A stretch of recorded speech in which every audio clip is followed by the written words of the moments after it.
panyaya yokurova mbiti sembiti, bugwa sebugwa, kurupwanya pwanya musoro, toenderera mberi tichisimudzira nhau yedu kunzi tsvairai marara.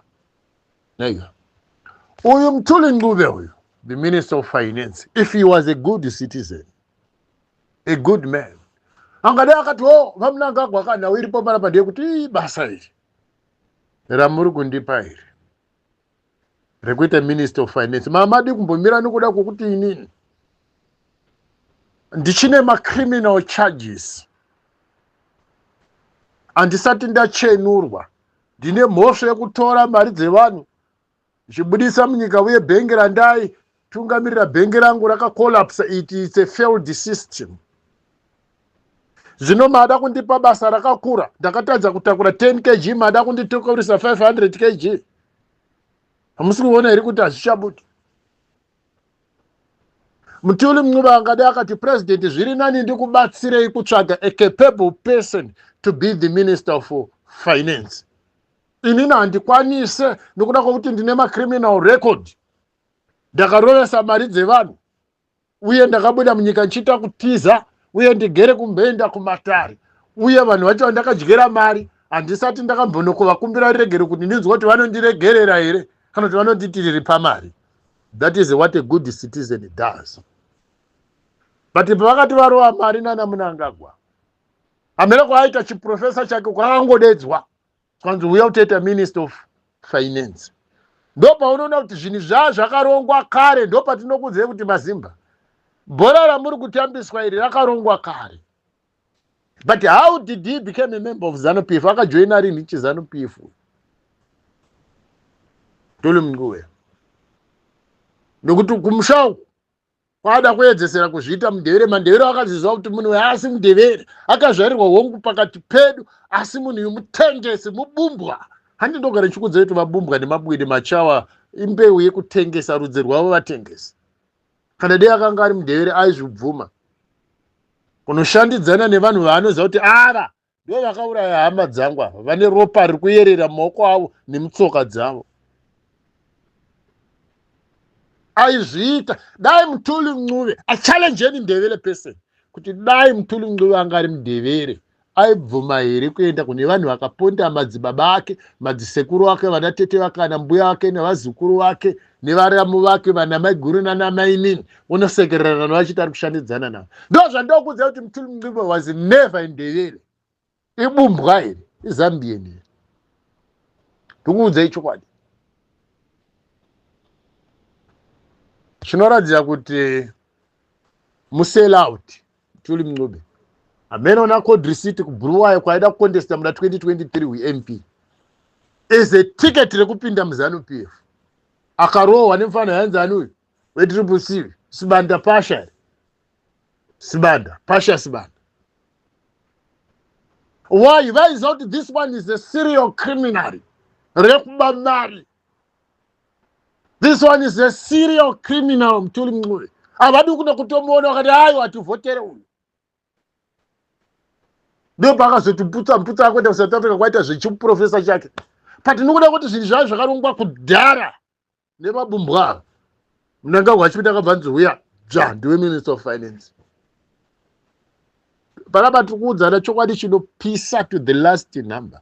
Ashandambobata mwana waMnangagwa uyu, Deputy Minister of Finance namwana arisati uyu Reserve Bank Governor toni mushayana ngada kuti vakuru unoziva kuti mari dzevanhu nemari dzenyika dzakatsakatika. Tiri kuFBC inini handichazvidi, regai ndizorore. Kana muchida governor, we have more than capable people munyika.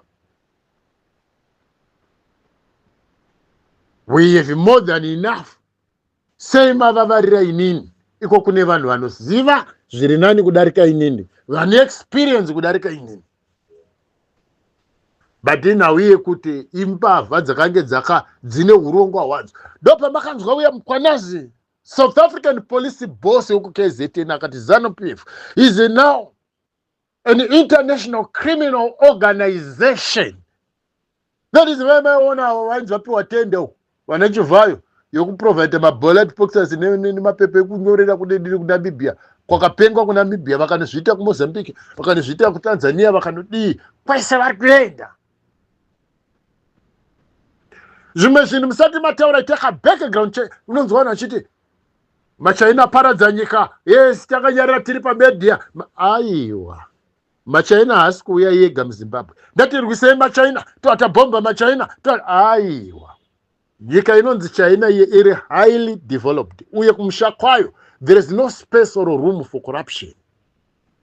Corruption unourayiwa, kudamburwa musoro, unoswera waenda 6 feet down kuChina. Saka how is it that maChinese vasina corruption kumusha kwavo vari kuuya vachifukunura munyika? Vari kunokumbwa nani? Ndiani ari kukwira ndege? Toona kuti itai background check monoti every month Chiwenga ari kuenda kuChina. Chinoti huyai, Mnangagwa anogara ariko ari kuti maChina huyai. Vari kukoka kuti huyai mufukunura. Kumusha kwavo hakutenderwe kufukunura. Vari kutoshamisikawo maChina vachinzi huyai mufukunure nyika. Vosikuona zveshuwa nyika ine zvese. That is why they are doing everything to loot. They are forced maChina to loot. Kutarirana chokwadi panapa. Emo munofunza kuti vambozvibvunza kuti zvinhu izvi zviri right here zvatiri kuita izvi. Vanozvibvunza maChina kuti vonzi mimi cherai chete fukunurai chete di. Nokuti asi nyika yake hani vakanzwa papepa rekuswaziland recently. Mnangagwa paakaenda kuSwaziland akanzi the Zambian president. Takakuziva kuti nyika imuchirungoti Zimbabwe but iri kuzivikanwa nevanhu vese kuti hapasisina Zimbabwe, yana an extension of Zambia. Dini ndinonyora pepa rekuswatini. Do you think that was a mistake? Kuti vanoramba vachidzokora paheadline, udzokora pasi, onyora pasi kuti Zambian president Emmerson Mnangagwa, Zambian dini. Munofunga kuti havazvizivi kuti Zimbabwe is now an extension of Zambia? Ndikubvunza. Vakanzwa South African police boss Mkwanazi achiti ZANU-PF has become a notorious, very troublesome criminal organization. Munhu woti pamberi neZANU-PF ndikunzwei futi. Hanzo mumwe munhu achiti isusu tinobada kuita zvatoda kuita zvepolitical party yede kudine revolution asi tichirespecta hedu Mnangagwa, tichirespecta Zambia. Muda kundijairira imana Stole, muda kundijairira. Vese vananyoka yemabhuni ebhati chungungunde igorere gudo vachiguduruka. Vakatanga kugudurunuza munhu wese achidze ndagudurunuke. Igorere gudo, hashtag gudo guru, horomba, gudo, gorere gudo guru. Iye muchukunda ndiye Mkanya. Ana Mkanya akandana Thomas Mapfuma vakamutiza munyika muye.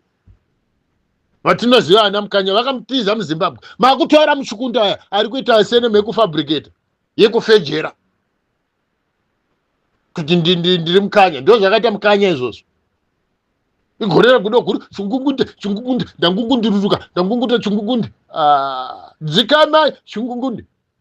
Ndikutaura naChiwenga, atopinda Chiwenga, takubvisa Mnangagwa nezvigananda. Topakauya iri rakaora pameso. Rinotiroora pameso. Nemazino akaora. Rakapfeka makavafura geza revolution ndakugeza no vakunyozvika kuti kune geza soap, geza perfume, geza Colgate, geza what riripi rokuuraya mwana wokwamagetsi, rokutora mapurazi nezvikoro nemombe dzevanhu, iri geza iri rokuroora muchawa.